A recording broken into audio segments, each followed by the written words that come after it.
I moved out of my dad's house 3 months ago. His wife didn't want me there anymore, and I was already planning to leave. I'm living with my grandma now, and she's been handling most of the communication with my dad. The problem is, my dad has never really been my dad.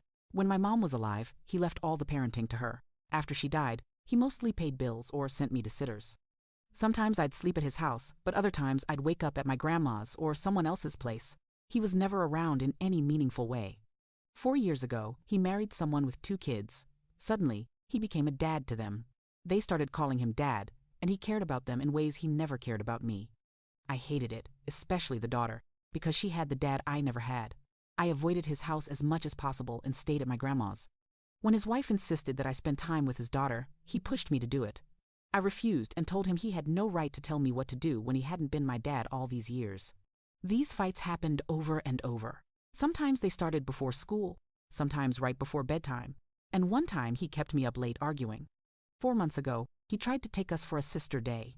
I refused, told him I have no sister, and said I hated him for choosing someone else's kids over me. I even said I wished he had died instead of my mom so I could have had a real parent.